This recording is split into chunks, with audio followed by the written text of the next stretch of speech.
వేదానికి మారు పేరు. అంతగా వేదఘోష వినపడుతుంటుంది మధురై దేవాలయంలో. అంత గొప్ప దేవాలయం.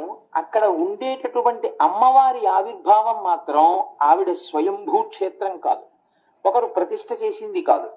అమ్మవారు అక్కడికి ఎలా వచ్చింది మరి? మీనాక్షి అమ్మవారు అంటే ఆ ప్రాంతాన్ని మలయధ్వజ పాండ్యన్ అనబడేటటువంటి ఒక రాజుగారు పరిపాలిస్తూ ఉండేవాడు. ఆయనకి సంతానం లేదు. సంతానం లేకపోతే ఋత్విక్కులు నువ్వు హోమం యజ్ఞం చేస్తే నీకు ఆ యజ్ఞము యొక్క అనుగ్రహం చేత సంతానమును పొందడానికి ప్రతిబంధకమైన పాపము నివారింపబడి యోగ్యత పొంది సంతానాన్ని పొందుతామన్నారు. ఆయన యజ్ఞం చేశాడు. యజ్ఞం చేస్తే యజ్ఞంలోంచి ఒక ఆడపిల్ల పైకొచ్చి తండ్రి అని పిలిచి ఆయన దగ్గరికి వచ్చింది. ఆయన సంతోషించి ఆ పిల్లని ఎత్తుకున్నాడు. కానీ ఆ పిల్ల పుడుతూనే 3 స్తన్యములతో పుట్టింది.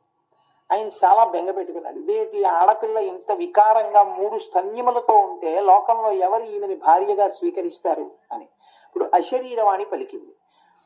ఈమె 3 స్తన్యములతో పుట్టడానికి కారణం ఈమెకి భర్త ఎవరో నువ్వు నిర్ణయించలేవు సుమా అని చెప్పడానికి. ఈమె ఏ పురుషుణ్ణి చూసినప్పుడు ఈమె 3 స్తనములలో ఒక స్తనము అదృశ్యమై 2 స్తనములు మిగులుతాయో ఆ పురుషుడే ఈమె భర్త. అమ్మవారు ఏ రూపాన్ని పొందినా ఏ అవతారాన్ని పొందినా ఆవిడ మాత్రం ఎప్పుడూ పరమశివుడికే ఇల్లాలి. కాబట్టి మలయధ్వజ పాండ్యన్ ఇప్పుడు ఆ పుట్టినటువంటి కూతుర్ని కొడుకుల్లా పెంచాడు. కొడుకులు లేరు కాబట్టి యుద్ధ విద్య నేర్పాడు, విలి విద్య నేర్పాడు, పట్టాభిషేకం చేశాడు. ఆమె రాజ్య పరిపాలన చేసింది. రాజ్య పరిపాలన చేసింది, ఆమెకి వివాహం కాలేదు. చాలా కాలం అయిన తర్వాత ఆ తల్లి ఒకనొకనాడు కైలాసానికి వెళ్ళింది. కైలాసానికి వెళితే పూర్వం యోగశక్తితో వెళ్ళారు. వెళ్ళినటువంటి వాళ్ళు ఎందరో ఉన్నారు మహానుభావులు. అలా వెళ్ళింది ఆ తల్లి. వెళితే అక్కడ 3 స్తనములతో ఉన్నటువంటి అమ్మవారికి పరమశివ దర్శనం అవగానే 2 స్తనములే ఉన్నాయి, ఒక స్తనం అదృశ్యమైంది. కనుక నాకు పరమశివుడే భర్త అని ఆమె పరమశివుణ్ణి ఆహ్వానించి భూమండలం మీదకి తీసుకొచ్చింది. అమ్మవారి అనుగ్రహం వల్ల కదండి సర్వేశ్వరుడు మనకి దక్కింది. అసలు లేకపోతే తనలో తాను రమిస్తూ కూర్చుంటాడు ఎక్కడో. తీసుకొచ్చి అమ్మవారిని కూడా ఆనందింపచేయగలిగిన మోహనాకారము కలిగిన వాడు కాబట్టి సుందరేశ్వరుడు అన్న పేరుతో వచ్చి అక్కడ వెలిశాడు. ఆమె సుందరేశ్వరుడి భార్యగా మీనాక్షి అన్న పేరుతో అమ్మవారు అక్కడ వెలిసింది.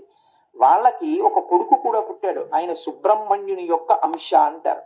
స్కందాంశలో పుట్టినటువంటి వాడు ఉగ్రపాండ్యన్ అని. ఆయన కొంతకాలం ఆ పాండ్యరాజ్యాన్ని పరిపాలించాడు ద్రవిడ దేశంలో. రామచంద్రమూర్తి ఎలా ఈ భూమండలం మీద కొంతకాలం నడయాడి లవకుశల్ని కొన్నారో అలా మీనాక్షి అమ్మవారు కూడా ఈ భూమండలం మీద పరమశివుడితో కలిసి కొంతకాలం పరిపాలన చేసి ఆ తల్లి ఉగ్రపాండ్యన్ అనేటటువంటి కుమారుణ్ణి కూడా కంది. అంత ప్రఖ్యాతి వహించినటువంటి క్షేత్రం మధురై క్షేత్రం. ఆనాడు ఆ తల్లి వరం ఇచ్చింది, నేను ఇక్కడే ఉండి పరిపాలన చేస్తాను అని. ఆ పరిపాలన చేస్తాను అని తల్లి వరమిచ్చి నిలబడినటువంటి క్షేత్రం మీనాక్షి అమ్మవారు. ఆ తల్లికి మీనాక్షి అని పేరు. మీనాక్షి అంటే చాపల వంటి కన్నులున్న తల్లి అని. పరిపాలకులకు ఒక లక్షణం ఉంటుంది, మీరు కొంచెం జాగ్రత్తగా గమనించండి. మీనాక్షి అమ్మవారిది పరిపాలనాంశ. అందుకని ఆవిడ పరిపాలకురాలుగా ఉంటుంది. అందుకే కళ్ళతో చూస్తూ ఉంటుంది ఎప్పుడు. ఆఫీసర్ గారు ఇలా చూస్తున్నాడు అనుకోండి, ఆయన చూస్తాడేమో అని మనం భయపడతాం. అలా ఆవిడ తన చూపులతో లోకాన్నంతటినీ చూస్తూ ఉంటుంది, పరిపాలన చేస్తూ ఉంటుంది. పరిపాలన చేసేటటువంటి వారికి ఒక లక్షణం ఉంటుంది సాధారణంగా. తమ పట్ల అనుకూలముగా వ్యవహరించినటువంటి వారికి వారు వరములనిస్తారు, దగ్గరికి చేర్చుకుంటారు.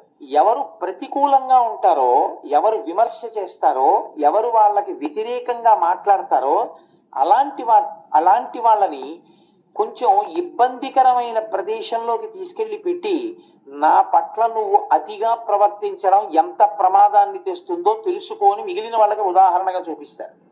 తీసుకెళ్లి ఏజెన్సీకి ట్రాన్స్ఫర్ చేస్తారనుకోండి ఈ రోజుల్లో. అయితే అది పరిపాలనాంశ. అటువంటి పరిపాలనాంశ కలిగినటువంటి తల్లి మీనాక్షి అని మీరు అనుకుంటే అప్పుడు అమ్మవారి యొక్క పరిపాలన యందు ఒక దోషం సంక్రమిస్తుంది. ఎవరు మీనాక్షి అమ్మవారిని స్తోత్రం చేస్తారో వాళ్ళని బాగా చూస్తుంది. ఎవరు మీనాక్షి అమ్మవారిని కించిత్తైనా వ్యతిరేకంగా మాట్లాడతారో వాళ్ళ మీద కక్ష పెంచుకుంటుంది. ఇప్పుడు అమ్మవారి యందు మాతృత్వం ప్రశ్నింపబడిందా లేదా? శ్రీమాత అన్న నామమే ప్రశ్నింపబడిందా లేదా? ఇప్పుడు ఇటువంటి పరిపాలనాంశ అమ్మవారి యొక్క సమగ్ర స్వరూపానికి ప్రతిబంధకంగా నిలబడిపోయిందా లేదా? మరి ఇప్పుడు ఆ పరిపాలనాంశని ఎలా ఆవిష్కరించడం మీనాక్షి పరిపాలనాంశని అంటే పెద్దలు అంటారు, మీనాక్షి అన్న పేరుతో అమ్మవారు వెలియడానికి కారణం ఏమిటంటే చేపలు తమ పిల్లల్ని అంటే తమ గుడ్లని తాము పొదగవు, తమ పిల్లల్ని తాము పోషించవు. ఆ పిల్లలు తల్లి వంక ఆకలితో చూస్తే స్తన్యం ఇచ్చి పోషించవు. తల్లులు కూడా పిల్లల వంక ప్రేమతో చూస్తాయి, అయ్యో ఆకలి వేస్తోందా నాన్న అని చూస్తాయి. తల్లి ప్రేమతో చూస్తే చేప పిల్లలకి కడుపు నిండిపోతుంది. చూపులతో పోషించగలిగినటువంటి తత్వం కాబట్టి, చూపులతో ఆవిడ ఇలా చూసి రక్షించగలిగినటువంటి తల్లి కాబట్టి ఆవిడ్ని మీనాక్షి అని పిలుస్తారు. అయితే ఇప్పుడు చూపులతో రక్షించగలిగిన తల్లి బాగుంది, కానీ ఆ చూపులతో రక్షించడం అన్న పరిపాలనాంశలో ఆవిడికి వ్యతిరేకంగా మాట్లాడితే ఇబ్బంది పెడుతుందని మీరు ఇందాక అన్నారు కదా, మరి అది ప్రమాదహేతువు కదా. అంటే ఏం అలా ఉంటే తప్పేమిటని మీరు నన్ను అడగచ్చు. భగవత్ తత్వంలో ఒక గమ్మత్తు ఒకటి ఉంది. భాగవతంలో ధర్మరాజు గారు ఈ విషయాన్ని నారదుడు ధర్మరాజు గారితో మాట్లాడుతూ అంటాడు, కామోత్కంఠత గోపికల్ భయమునన్ కంసుండు వైరక్రియా సామాగ్రిం శిశుపాల ముఖ్య నృపతులు సంబంధులై విష్ణులను ప్రేమన్ మీరలు భక్తి మేము ఇది చక్రింగంటి మిట్లైన నుద్ధామ ధ్యాన గరిష్ఠులైన హరిచందన్ వచ్చు ధత్రీశ్వర అంటాడు. భగవంతుడి విషయంలో ఉండే లక్షణం ఏమిటంటే కామోత్కంఠత గోపికలు, కామంతో గోపికలు పొందారు. వైరక్రియా సామాగ్రిం శిశుపాల ముఖ్య నృపతులు, వైరంతో శిశుపాలాదులు పొందారు. కాకపోతే ఆ వైరంతో బతకడం అనేటటువంటిది చాలా అసహ్యంగా ఉంటుంది. భక్తితో అమ్మవారిని చేరడం వేరు, వైరంతో చేరడం వేరు. వైరంతోనైనా భగవన్నామాన్ని తలుచుకోవడం, అమ్మవారు మాత్రం ఏదో ఒక రూపంగా నన్ను తలుచుకుంటున్నాడు కదా అని అనుగ్రహిస్తుంది. అలా అనుగ్రహించింది అనుకోండి, అప్పుడు పరిపాలన యందు వైరం చూసే లక్షణం లేదు, ఎల్లాగో అల్లా నన్ను తలుచుకున్నాడు కదా అని కారుణ్యం చూపించే పూర్ణ కారుణ్యమూర్తి అవుతుంది.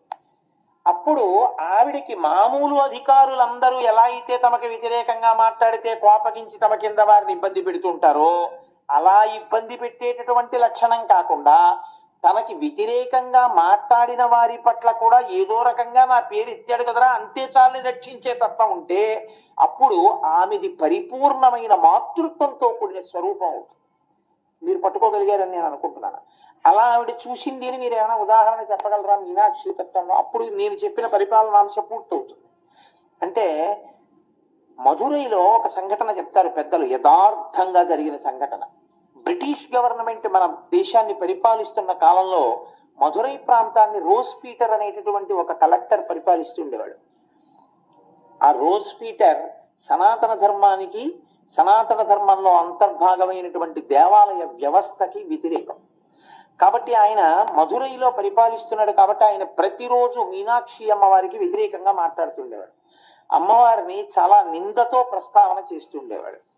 కానీ ఆయనకి అదే పని, ఎందుకంటే మధురైలో తెల్లవారితే వేదం వినపడుతుంది, తెల్లవారితే వచ్చే వాళ్ళందరూ మధురై మీనాక్షి అమ్మవారి దేవాలయం కోసం వస్తారు. కాబట్టి ఆయన ప్రతివాడిని పిలుస్తూ ఉండడం, ప్రతివాడితోటి అమ్మవారిని నింద చేసి మాట్లాడుతూ ఉండడం, ఇలా చాలా కాలం జరిగింది. ఈయన పరిపాలకుడా, ఇలాంటి పరిపాలకులను నియమించగలిగిన పరిపాలకురాలు ఆవిడ పరిపాలకురాలు శ్రీ మహారాజ్ఞి. ఇప్పుడు ఆవిడ సాధారణమైన అధికారులు లాంటిది ఆవిడ కూడా అయ్యుంటే ఆవిడ ఏం చెయ్యాలి? రోజ్ పీటర్ ఆవిడ పట్ల వ్యతిరేకంగా ఇలా ప్రతిరోజు మాట్లాడుతున్నందుకు రోజ్ పీటర్ని ఆవిడ శిక్షించాలి. కానీ ఆవిడ ఏం చేసిందంటే, ఒక రోజున ఆయన తన కలెక్టర్స్ బంగ్లాలో నిద్రపోతున్నాడు. నిద్రపోతుంటే ఆవిడ ఆయనకి ఉత్తర క్షణంలో స్వప్నమునందు చెప్పింది, కొద్దిసేపట్లో పిడుగు పడపోతోంది ఈ బంగళా మీద, నువ్వు ఈ బంగళా విడిచిపెట్టి దూరంగా వెళ్ళిపో. అతను వెంటనే మేల్కొని, ఏమిటి నాకు ఇలా అనిపించింది, అమ్మవారు కనపడి నాకు ఇలా చెప్పింది. అతను ఆ అనుభూతిని వదిలిపెట్టలేకపోయాడు. ఇది సత్యమే అనిపించింది. బయటకు వచ్చి చూస్తే మబ్బులు పడుతున్నాయి. వీటి మబ్బులు కూడా పడుతున్నాయి, నాకు ఇలాంటి కల వచ్చింది, ఎందుకైనా మంచిదని అతను ఏం చేశాడంటే బంగళా విడిచిపెట్టి దూరంగా వెళ్ళాడు కారులో. అతను దూరంగా వెళ్ళినటువంటి కొద్దిసేపటికి పిడుగు బంగళా మీద పడి బంగళా అంతా బద్దలైపోయింది. అతను మీనాక్షి అమ్మవారికి మహాభక్తుడై అత్యంత విలువైనటువంటి ఆభరణములను బహూకరించాడు. ఇప్పటికీ మీనాక్షి అమ్మవారి దేవాలయంలో ఆ ఆభరణాలు ఉన్నాయి. ఇప్పుడు చెప్పండి, మీనాక్షి తత్వం ఎంత గొప్పదో మీరు ఆలోచించండి. చాలా తొందరగా ప్రసంగం పూర్తి చేయాలి అనుకునేటటువంటి సమయాల్లో ఒక ఉదాహరణతోటి ఆ అంశాన్ని పరిపూర్ణం చేసేసే ప్రయత్నం చేస్తాం. కేవలం పరిపాలకురాలుగా తనకి వ్యతిరేకంగా ఉన్న వాళ్ళని శిక్షించే స్వరూపమా, ఒక్కసారి నిందించడానికైనా సరే ఆ మీనాక్షి అమ్మవారి పేరు పలికినంత మాత్రాన రక్షించేటటువంటి కారుణ్యమూర్తి ఆవిడ. అందుకే మీనాక్షి అమ్మవారి స్వరూపాన్ని అంత గొప్ప స్వరూపంగా చెప్తారు. అందున నేను మీతో మనవి చేసి ఉన్నాను, అది బ్రహ్మానందాన్ని ఇచ్చేటటువంటి బ్రహ్మరంధ్ర ప్రాంతం సహస్రారం. అంత గొప్ప స్థానం, అంత గొప్ప మూర్తి మీనాక్షి అమ్మవారు. అటువంటి మీనాక్షి అమ్మవారు అంత గొప్ప తల్లి కదా. ఆ తల్లి ఎంత గొప్పదో మీకు మధురై క్షేత్రంలో ఉన్నటువంటి ఒక మూర్తి చెప్పేస్తుందండి. ఇప్పటికీ మధురై క్షేత్రంలో ఒక మంటపంలో 7 రాణులతో కూడినటువంటి ఒక రాజుగారి యొక్క విగ్రహం ఉంటుంది గోడ మీద. దాన్ని తిరుమల నాయకర్ మూర్తి అంటారు. తిరుమల నాయకర్ అని ఆ ప్రాంతాన్ని పరిపాలన చేసిన రాజు 7 రాణులతో కలిసి తన విగ్రహాన్ని చెక్కించుకున్నాడు. రాజు విగ్రహం చెక్కాడు శిల్పి, మిగిలిన 6 రాణుల యొక్క విగ్రహాల్ని చెక్కాడు. కానీ సుమనతీర ఆచార్య అని పేరు ఆయనకి, ఆ శిల్పికి. ఆ సుమనతీర ఆచార్య 6 రాణుల విగ్రహాలు చెక్కిన తర్వాత మహారాజ్ని పట్టమహిషి యొక్క విగ్రహాన్ని చెక్కాడు. అంతా చెక్కిన తర్వాత పట్టమహిషి యొక్క మోకాలి మీద చిన్న పెచ్చు విరిగిపోయింది. ఎంత ప్రయత్నించినా ఇంకా ఆ విగ్రహంలో ఆ మోకాలి మీద ఉన్న ప్రాంతాన్ని అతను దిద్దలేకపోయాడు. రాజుగారి దేవాలయంలోకి వచ్చి ఆ విగ్రహాలు తయారయ్యాయని చూసే సమయం దగ్గరికి వచ్చింది. అతను భయపడిపోయాడు. ఏడుస్తూ మధుర మీనాక్షి అమ్మవారికి అత్యంత ప్రీతిపాత్రుడు, అమ్మవారిని నిరంతరం ధ్యానంలో దర్శించగలిగినటువంటి శక్తి ఉన్నవాడు, అంతటి మహానుభావుడు, త్రికాలవేది, మహాభక్తుడు, అమ్మవారి స్తోత్రములను విశేషంగా చేసినటువంటి వారు, ఆ రాజుగారి మంత్రి తిరుమల నాయకర్ మంత్రి నీలకంఠ దీక్షితులను ఉన్నారు. ఆయన దగ్గరికి వెళ్ళి అడిగాడు, అయ్యా నేను రాజుగారి పట్టమహిషి విగ్రహాన్ని చెక్కాను, నా ప్రారంధమేమో మోచిప్ప మీద ఉన్నటువంటి చిన్న ముక్క తుళ్ళిపోయింది, ఆ విగ్రహం నేను ఎంత ప్రయత్నించినా మోకాలు సరిగ్గా అవ్వట్లేదు, ఏం చెయ్యని రాజుగారు వచ్చే రోజు దగ్గరికి వచ్చేసింది అని అడిగాడు. ఆయన కళ్ళు మూసుకుని మీనాక్షి అమ్మవారిని ధ్యానం చేశారు. ధ్యానం చేసి ఆయన అన్నారు, నాకు మీనాక్షి అమ్మవారు చెప్తోంది, పట్టపురాణి మోకాలి మీద పుట్టుమచ్చుంది, అది ఉత్తమ జాతి స్త్రీకి ఉండవలసినటువంటి లక్షణం. ఆ మోకాలి మీద పుట్టుమచ్చ ఉన్న కారణం చేత అమ్మవారి గుళ్ళో పెట్టవలసిన మూర్తి కాబట్టి పట్టపురాణి యొక్క మోకాలు మీద అందుకే మచ్చపడినట్టుగా పిచ్చు విరిగిపోయింది, అందుకని సరవట్లేదు, నువ్వు అలాగే ఆ మూర్తిని అక్కడ పెట్టేసేయండి. మహారాణిని అక్కడ పెట్టేసేయండి. రాజుగారు చూడ్డానికి వచ్చారు. వచ్చి మిగిలినవి మామూలుగా చూశాడు. తన విగ్రహం తన రాణుల విగ్రహం కాబట్టి బాగా పరికించి చూసి అందులో పట్టపురాణి విగ్రహాన్ని పరికించి చూశాడు. మోచిప్ప మీద అలా ఎందుకుంది అని అడిగాడు శిల్పిని. అమ్మగారి మోచిప్ప మీద పుట్టుమచ్చుంది అని చెప్తే తల తెగిపోతుంది. అందుకని ఆయన భయపడి ఈ మాట చెప్పలేక రాజుగారితోటి, నీలకంఠ దీక్షితుల వారు నాతో ఈ మాట చెప్పారు, పట్టపురాణి గారి మోకాలి మీద పుట్టుమచ్చ ఉందని, అందుకని అలా చెక్కాను. వెంటనే రాజు ఇంటికి వెళ్ళిపోయాడు. ఇది నీలకంఠ దీక్షితుల వారికి తెలియదు. ఆయన ఇంట్లో పూజ చేస్తున్నారు మీనాక్షి అమ్మవారికి. ఆయన ధ్యానమనందు లోపల అనుభవిస్తూ ఉండేవారు ఆ తల్లి యొక్క దర్శనాన్ని. నీరాజనం ఇచ్చేటటువంటి సమయం వచ్చింది. రాజు అంతఃపురానికి వెళ్ళి భటుల్ని పిలిచి ఉత్తర క్షణంలో మంత్రిని బంధించి తీసుకురండి అన్నారు. భటులు వెళ్ళి మిమ్మల్ని బంధించి తీసుకురమ్మన్నారు రాజుగారు, కబురు వచ్చిందన్నారు. ఈ మాట పూజా మందిరంలో ఉన్నటువంటి నీలకంఠ దీక్షితుల వారికి చెప్పారు. ఆయన, నేను మంత్రిని, రాజు నన్ను బంధించమని ఎందుకంటాడు అని అంతర్ముఖులై చూశాడు. తను పట్టపురాణి మోకాలి మీద పుట్టుమచ్చ ఉందన్న విషయాన్ని చూశాడన్న దుగ్ధ రాజులో బయలుదేరింది. ఏ కన్నులతో చూశాడో ఆ కళ్ళు కాల్చెయ్యాలని పిలిపించాడు.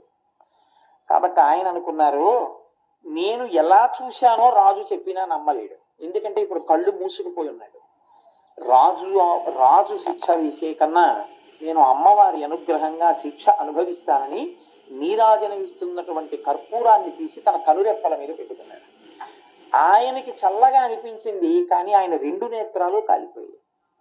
కాలిపోయిన తర్వాత ఆయన బయటికి వచ్చి భటులతో అన్నారు, రాజు ఏం చేద్దామని నన్ను పిలిచాడో అది నేనే చేసేసుకున్నానని చెప్పండి, నా కళ్ళు కాలిపోయాయని చెప్పారు. వీళ్ళు వెళ్ళి రాజుగారితో చెప్పారు. రాజు తల్లడిల్లిపోయాడు. అప్పటికంటే కోపం వచ్చింది, కానీ నేను కళ్ళు కాలుద్దామనుకున్నానన్న విషయాన్ని కూడా తెలుసుకున్నాడు. అంటే ఇది ఎలా తెలుసుకున్నాడో, నా భార్య మోచిప్ప మీద పుట్టుమచ్చను అలా తెలుసుకున్నాడు తప్ప మహానుభావుడు, మహాభక్తుడు మీనాక్షి అమ్మవారికి. ఆయన కర్మ కాలిందా తప్పు పనులు చేయడానికి? ఎంత పొరపాటు చేశానని పరిగెత్తుకుంటూ మంత్రి గారి గృహానికి వచ్చారు. వచ్చి నా వల్ల అపరాధం జరిగిపోయింది, మీరు ఎలా చూడగలిగారన్నది నేను తెలుసుకోలేకపోయాను అంటే అప్పుడు నీలకంఠ దీక్షితులు చెప్పారు, నాకు ధ్యానంలో అమ్మవారు చెప్పింది పట్టపురాణి మోకాలు మీద పుట్టుమచ్చుందని, అందుకని నేను శిల్పిని ఆదేశించాను అలా ఉంచమని. కానీ నువ్వు నన్ను తప్పర్థం చేసుకున్నావు రాజా, నా కళ్ళు కాల్చేసుకున్నాను అన్నాడు. అంటే రాజు మంత్రి కాళ్ళ మీద పడి, మీరు మళ్ళీ కన్నులు తెప్పించుకుని వెలుతురు చూడవలసింది, మీరు నా మాట మేరకు కళ్ళు కాల్చుకున్నారో మీరు నేను ఈ పాపంతో కాలిపోకముందే అమ్మవారిని ప్రార్థించి కన్నులు పొందండి అన్నారు. అప్పుడు ఆయన ఆనంద సాగర స్తవం చేశాడు నీలకంఠ దీక్షితుడు. ఆనంద సాగర స్తవం సగం ప్రపత్తి, సగం అమ్మవారి యొక్క వర్ణన, సౌందర్యలహరిలాగా. ఆ ఆనంద సాగర స్తవం చేసేటప్పుడు పాదాల దగ్గరికి వచ్చింది, అమ్మవారి దగ్గరికి. అప్పటి వరకు ఆయన చెప్తున్నారు, రాస్తున్నారు. పాదాల దగ్గరకు వచ్చిన తర్వాత ఆయనకి కన్నులు లేవు, నోటితో చెప్పుకు వెళ్ళిపోతున్నాడు. ఆయన చెప్తూ చెప్తూ ఆ శ్లోకంలో అన్నారు, అమ్మా నీవు చాలా గొప్పదానివి, కానీ బిడ్డడు కదా అని నువ్వు నీ పాదములను తీసుకొచ్చి నా ఎదురుగుండా పెట్టి చూడు అన్నా నేను చూడలేనమ్మా, నా కళ్ళు కాలిపోయాయి అన్నారు. అనగానే ఆయనకి కళ్ళు వచ్చేసింది, అమ్మవారు కళ్ళు ఇచ్చేసింది. మధుర మీనాక్షి అమ్మవారు ఎంత గొప్ప స్వరూపమో చెప్పగలిగినటువంటి ఒక సాక్ష్యంగా ఇప్పటికీ మధురైలో మీకు లోపలికి వెడితే ఆ తిరుమల నాయక రాజుగారు ఆయన 7 భార్యల విగ్రహాలు పట్టమహిషి మోకాలు మీద పెచ్చుడిపోయి ఇప్పటికి కూడా కనపడదు. నీలకంఠ దీక్షితులు అంత వైభవాన్ని పొందారు. అమ్మవారి యొక్క గొప్పతనం ఇంత గొప్పదైతే మరి ఎందుకు సౌందర్య లహరిలో లేదండి? అసలు అక్కడ కదా నేను ఎత్తుకున్నాను. అసలు నేను మొదలుపెట్టింది అది మొదలుపెట్టి మధురై వైభవ ప్రస్తావనలోకి నేను వచ్చాను. అంత గొప్ప మీనాక్షి స్వరూపమే, జగములను పరిపాలించేటటువంటి తల్లే, అంతటి కారుణ్యమూర్తే. మరి అటువంటి పూర్వకాలంలో మధురైలో ఇంకో పరీక్ష కూడా ఉండేది. మధురైలో కోనేరు ఉండేది ఎదురుగుండా, అది దేవేంద్రుడు అక్కడ కమలములను ప్రతిష్ఠ చేశాడు అంటారు. ఇప్పుడు దాంట్లో తామరలు లేవనుకోండి. పూర్వం ఎవరైనా పుస్తకాలు రాస్తే పుస్తకం తప్పుగా కానీ రచన చేసేస్తే కొన్ని వేల మందిని పాడు చేసేస్తుంది. మాట పుస్తకం మీరు ఒక్కటి గుర్తు పెట్టుకోండి, ఈ రెండంతంత గొప్పవి లేవు, ఈ రెండంత ప్రమాదకరమైనవి లేవు. మీరు ఒక్క తప్పుగా ప్రచారం చేసేటటువంటి వాడు, తప్పు మాటలు చెప్పేవాడు చాలా ఉత్సాహంగా వినడానికి అనిపించిన తప్పు త్రోవలోకి మిమ్మల్ని నడిపించగలిగినటువంటి మాటల పట్ల ఆకర్షితులయ్యారనుకోండి, ఒక మనుష్య జన్మంతా పోతుంది. ఒక్క మాట జన్మ పోతుంది, అటువైపుకి వెళ్ళిపోతాడు. తెలియక తప్పు ఉపాసనల వైపు గెడతాడు, తెలియక తప్పుగా ఉండేటటువంటి భక్తి మార్గం వైపు గెడతాడు, తెలియక తప్పుగా ఉండేటటువంటి జీవన శైలిలోకి వెళ్ళిపోతాడు. అంతే, మొత్తం సున్నా, జీవితం అంతా పోతుంది. ఒక్క పుస్తకం, ఒక్క తప్పు రచనతో కూడినటువంటి పుస్తకాన్ని తెచ్చి మీ ఇంట్లో పెట్టుకున్నారనుకోండి, పెట్టుకుని మీరు చదివి ఇదే అసలు విషయం అని మీరు అనుకున్నారు. నేను ఎందుకు ఈ మాట అంటున్నానంటే నా నోటితో చెప్పడానికి జంకి, అందుకు నాకు తడబడుతోంది.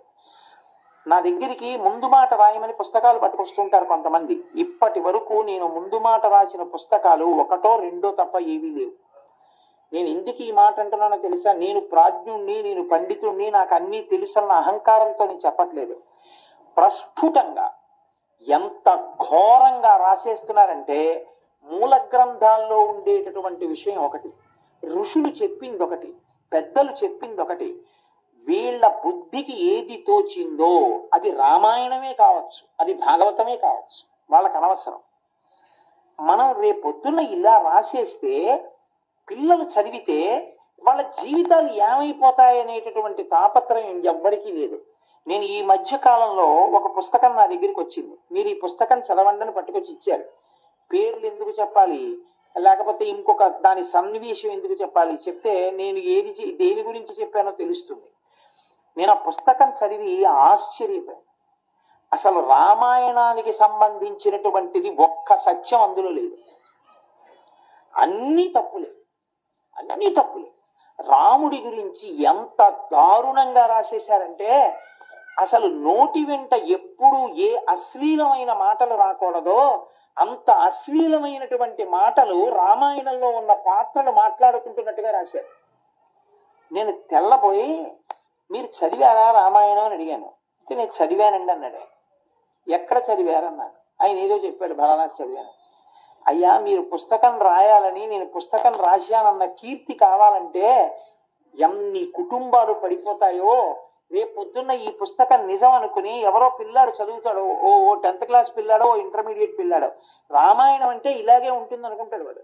రాముడు అంటే ఇలాగే మాట్లాడతాడు అనుకుంటాడు. సీతమ్మ అంటే ఇలాగే మాట్లాడుతుంది అనుకుంటాడు.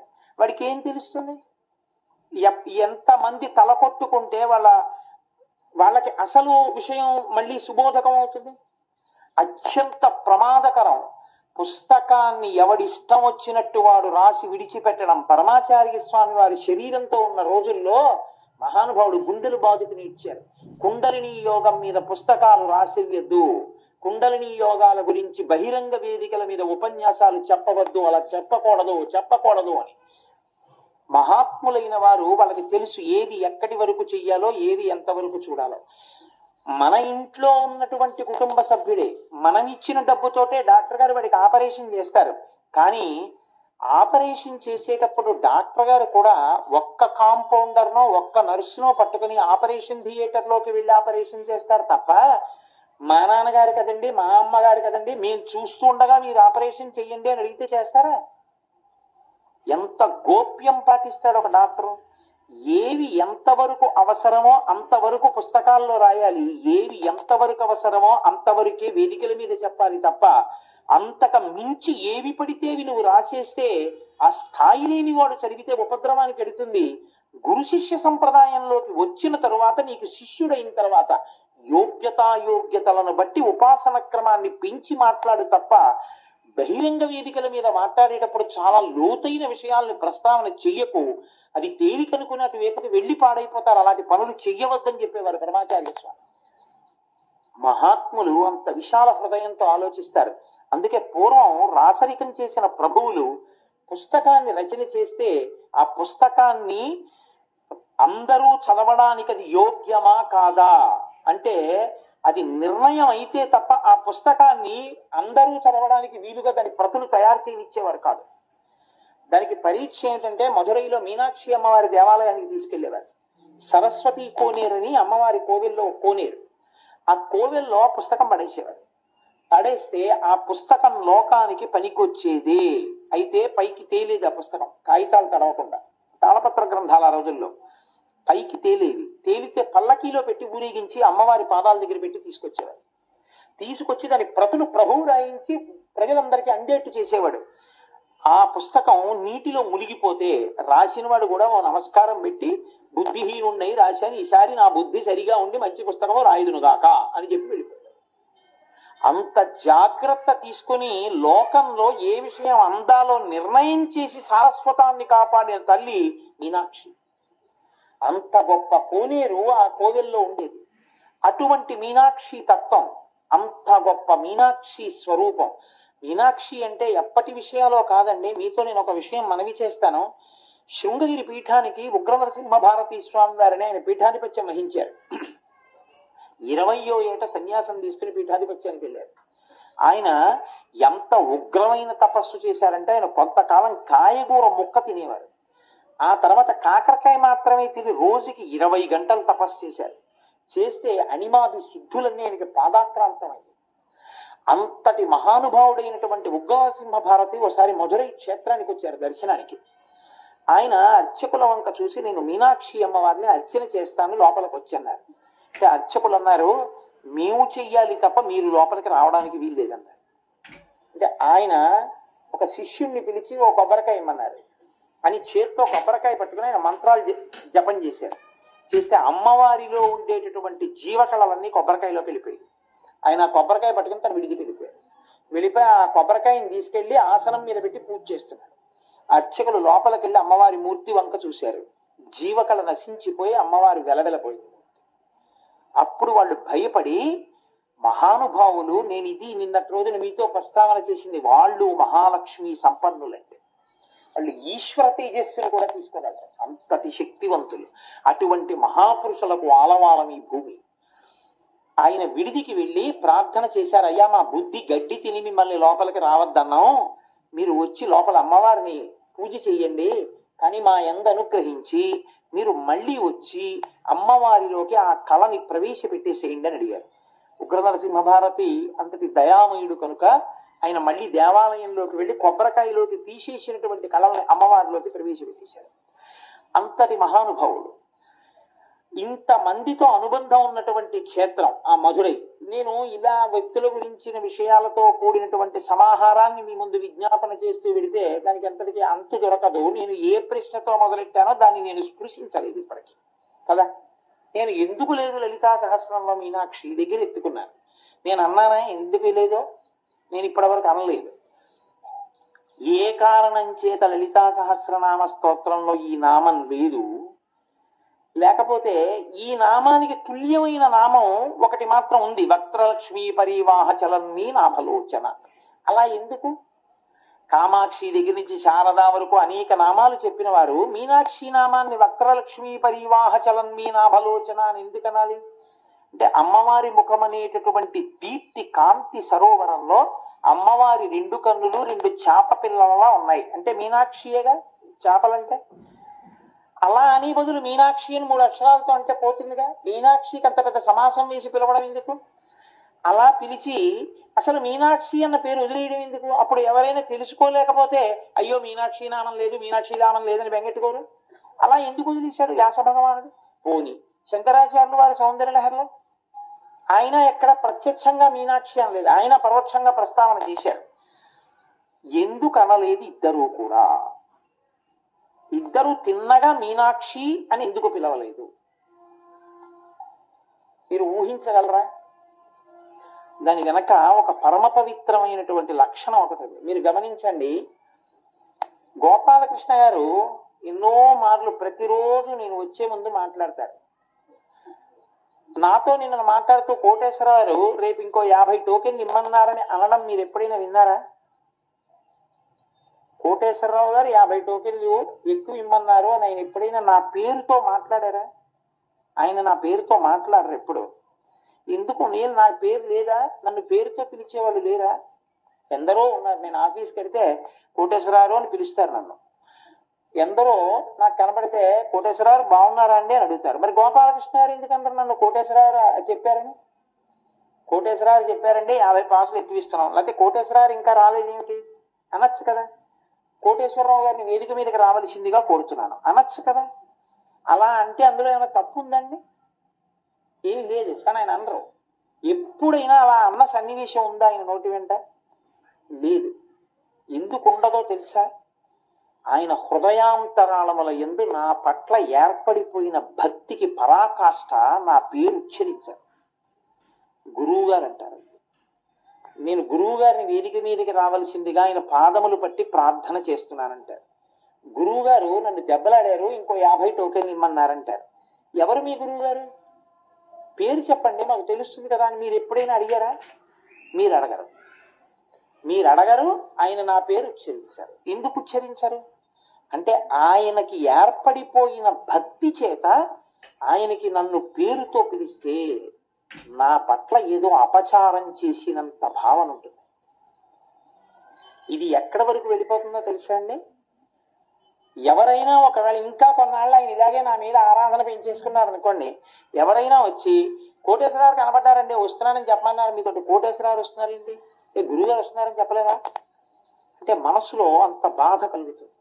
అంటే అది ఎక్కడి నుంచి వస్తుందంటే ప్రీతి, పెంచుకున్నటువంటి ప్రీతి, పెంచుకున్నటువంటి భక్తి, అపారమైనటువంటి ప్రేమ పొంగిపోతే అరే రే ఆయన్ని మనం కోటేశ్వరరావు అండమా అంటే కోటేశ్వరరావు గారు గొప్పవాడా, కోటేశ్వరరావు ఆయన గుండెల్లో గొప్పవాడా? ఆయన గుండెల్లో కోటేశ్వరరావు గొప్పవాడు కాబట్టి కోటేశ్వరరావు అన్న పేరు పోయింది. ఆ గుండెల్లో పోయి ఏదైంది? గురువు గారు అయింది. ఎక్కడెక్కడ మీరు ఎదిగిపోతారో అక్కడక్కడ పేరు పోతుంది. భార్య భర్తను ఎప్పుడైనా పేరు పెట్టి పిలుస్తుందా? వాళ్ళిద్దరూ ఒక్కటే కదా, ఏమండి అని ఎందుకు పిలుస్తుంది? ఒక గౌరవం, అపారమైన గౌరవం. నేను ఆయన పేరు చెప్పడమా? భర్త పేరు కానీ, కొడుకు తండ్రి పేరు కానీ, శిష్యుడు గురువు పేరు కానీ ఎప్పుడు ఉచ్చరించాలి. అది లోకంలో మర్యాద. పరమాచార్య ఒక సందర్భంలో ఇది జరిగింది. పరమాచార్యుల వారి యొక్క సన్నిధానంలో ఒక పిల్లవాడిని మీ నాన్నగారి పేరు ఏమిటని అడిగారు ఎవరో. వెంటనే పరమాచార్య అన్నారు, తప్పు, అలా అనకూడదు. ఏమన్నారు? తండ్రి పేరు కొడుకు చెప్పకూడదు, ఇప్పుడు నాన్నగారనే అనాలి, మా నాన్నగారు అన్నారు అంతే. అంతేగాని మా ఏంటి కోటేశ్వరరావు వచ్చేస్తున్నారండి అని కొడుకు భర్త పేరు పెట్టి ఏదో మా వెంకటరావు వచ్చేస్తున్నారండి అని భార్య అందనుకోండి, ఇంకేమిటి గౌరవం? నీకు ప్రేమ పండిపోతే కొన్ని పేర్లు నువ్వు పలకలేవు, ఆ అనుబంధాలు అంతే. ఇంకా అవి పేర్లు పెట్టి పిలిచేవి కావు. ఆ ప్రేమ అలా ఉంటుందని మనం నమ్ముతాం. అలా నమ్మిన చోట అలా లేదనుకోండి, మనకు అదోలా అనిపిస్తుంది. మీకు అంతవరకు ఎందుకు, మీరు నిజాయితీతో గుండెలు మీ చెయ్యేసుకు చెప్పండి, నేను అన్నానని కాదు. మీకు ఎక్కడైనా ఎప్పుడైనా ఏ భార్య అయినా భర్తని పేరు పెట్టి కానీ ఏకవచనంతో కానీ పిలిచింది అనుకోండి, మీకు అసహ్యం వేస్తుందా వేదా? మీరు చెప్పండి, గుండెలు మీ చెయ్యేసుకు చెప్పండి, నేను అన్నానని కాదు. నేను ఎవరిని ఆడవాళ్ళని తక్కువ చేయడం, మగవాళ్ళని ఎక్కువ చేయడం నా ఉద్దేశ్యం కాదు. ఇప్పుడు మీనాక్షి అని పిలవని శంకరాచార్యుల వారు గొప్పవారు, మీనాక్షి అనని వ్యాసుడు గొప్పవాడు, భర్తని పేరు పెట్టి పిలవని ఆడది గొప్పది తప్ప ఆడది పిలిస్తే ఆవిడికి ఏదో తగ్గిపోతుందని కాదు, ఆవిడ గొప్పతనం జారిపోతుందని పిలవద్దండి శాస్త్రం. ఏమండి అని అందుకు పిలుస్తుంది గురువు కాబట్టి. యోమే భర్త సమే గురువు తం నిత్యం అనురక్తాస్మి యథారూపాం సువర్చల అంది సీతమ్మ రాముడి గురించి. నా గురువు అయినంది. అంతటి మహానుభావుడు గురువుని కాని భర్తని కాని పేరు పెట్టి పిలవమే, తండ్రిని కాని. అటువంటిది ఇంత గొప్ప స్వరూపం అమ్మవారి స్వరూపాల్లో పతాక స్థాయిలో ఉన్నటువంటి స్వరూపం. అందుకే కామాక్షి అమ్మవారిని కామాక్షి అని శంకరాచార్యుల వారు పిలవలేదు.